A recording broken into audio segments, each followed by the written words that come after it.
Anniversaries come and go, but this one was worth celebrating. It was the first anniversary of the day I discovered that my marriage was over. I know what you're thinking. Who celebrates something like that?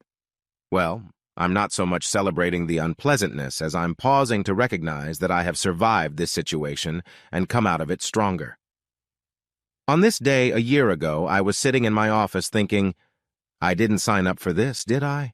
I remember the vows, for better or for worse, in sickness and in health until death do us part. Death, I think, was beginning to seem like a way out. That was my exit strategy. You see, that day I found out that my beautiful and loving wife of 6 years, my best friend, the woman who had been everything to me, had turned out to be a cheating whore. I know what you're thinking.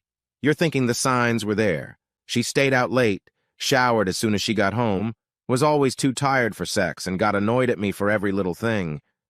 No, none of that happened. I was just an ignorant fool. So how did I know? It was Wednesday, and it was getting close to lunchtime. I was on my way back to the office after an unscheduled visit to a client and thought I'd get a fried fish sandwich from a little store I know well. They call it the Whale, and they make it fresh, fried with tartar sauce, lettuce leaves, and tomatoes in a roll. It's like fish in a bun.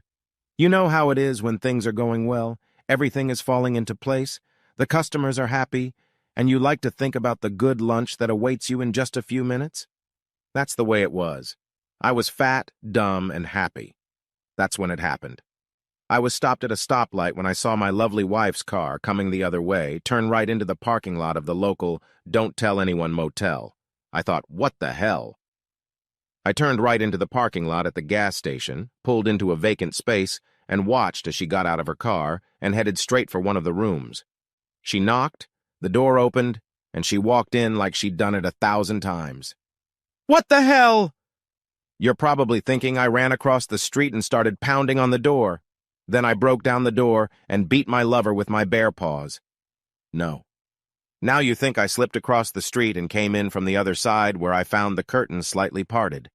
I peeked between the curtains and saw everything I needed to know. No, that wasn't it either. I needed to know, but I didn't need her to know that I knew. I just found a place where I could sit quietly in my car and watch that door. An hour after she arrived, she left. 5 minutes later than her, a man in an expensive suit came out of the room and got into a Lexus and drove away. Typical. I always thought a Lexus was an overpriced commodity for someone who was showing off. I was useless that day. I didn't even try to work. I just sat in my office and researched divorce laws online. It was as bad as I had heard it before. Regardless of the motivation behind the divorce, no fault or because of adultery, the result was the same.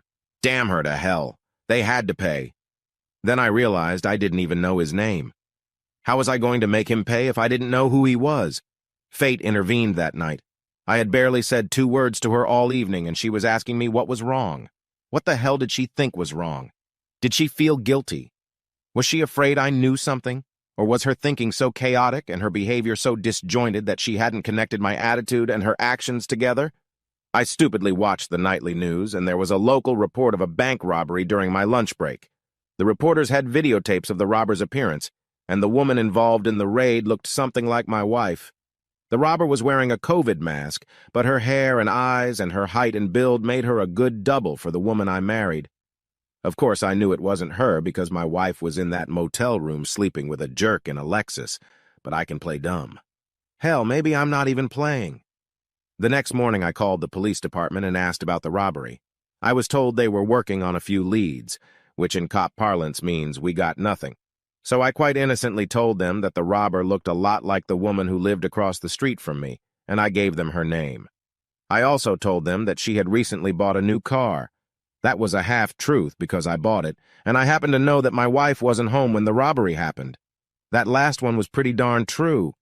I figured they'd knock on the front door, have an awkward conversation with the whore, and at least I'd get a good laugh out of it that would get me through the next few weeks while I filed for divorce.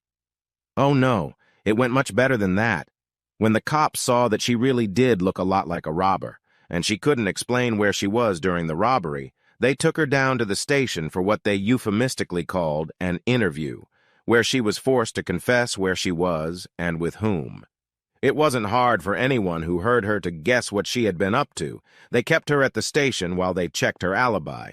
That's a simplistic way of saying they put her in a cell and went to the asshole's house. When he wasn't home, the wife gave them a work address. The interest in her husband did not escape the wife's attention. When he tried to deny having an affair with my wife, they went to a motel and got the videotapes.